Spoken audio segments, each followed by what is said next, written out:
যানজট পরিস্থিতি সহনীয় করতে ট্রাফিক বিভাগ একটি সিদ্ধান্ত নিয়েছে আহ, মালিবাগ এবং খিলগাঁও এলাকার রাস্তাগুলোর জন্য, যাতে করে যানজট সহনীয় পর্যায়ে আনা যায়। সিদ্ধান্ত মোতাবেক যেটা করা হবে, একমুখী যান চলাচলের ব্যবস্থা করা হবে। আপনারা দেখতে পাচ্ছেন এখানে নিউজটা। এই সিদ্ধান্ত অনুযায়ী যেই যানবাহনগুলো রামপুরা ব্রিজ থেকে রামপুরা থেকে আসবে, সেগুলো আবুল হোটেল যে ক্রসিং আছে সেখান থেকে বাম দিকে মোড় নিয়ে, এখানে যে তিন রাস্তার মাথায়, এটা আসলে আলমদিনা মোড়, এখান থেকে ডানে মোড় নিবে। ডানে মোড় নিয়ে খিলগাঁও যে কমিউনিটি সেন্টার আছে এখানে, এই কমিউনিটি সেন্টার থেকে ডানে বা বামে যাবে। যারা সায়দাবাদের দিকে যাবে তারা বামে যাবে, যারা মৌচাক বা মালিবাগের দিকে যাবে তারা ডানে মোড় নিবে। আর যেই যানবাহনগুলো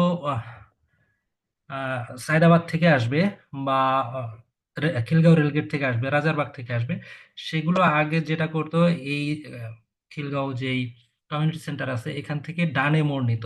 এখন এখানে ডানে মোড় নেওয়া যাবে না, বরং সোজা চলে গিয়ে খিলগাঁও রেলগেট গিয়ে ডানে মোড় নিয়ে সেই আবুল হোটেল ক্রসিং বামের রাস্তা ধরে রামপুরা, তেজগাঁ বা বাড্ডা, কুড়িলের দিকে যাবে। তো এটা কতটুকু কার্যকর হয় সেটা এখন দেখার বিষয়। এই ব্যবস্থার ফলে খিলগাঁওবাসীর উপরে ইম্প্যাক্ট করবে। তারা আগে যেটা করতো, খিলগাঁও, তালতলা, গোরান, সিপাহীবাগের মানুষজন আলমদিনা হোটেলের মোড়ে এসে এখানে ডানে মোড় নিয়ে, আবুল হোটেল থেকে ডানে মোড় নিয়ে গুলশান বা তেজগাঁ যেত বা বাড্ডা যেত, কুড়িল যেত।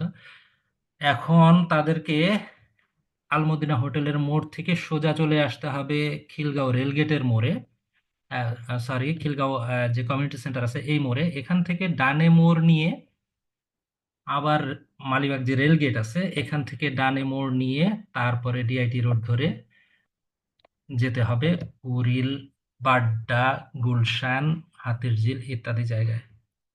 দেখা যাক এই ব্যবস্থাটা কতটুকু কার্যকর হয়।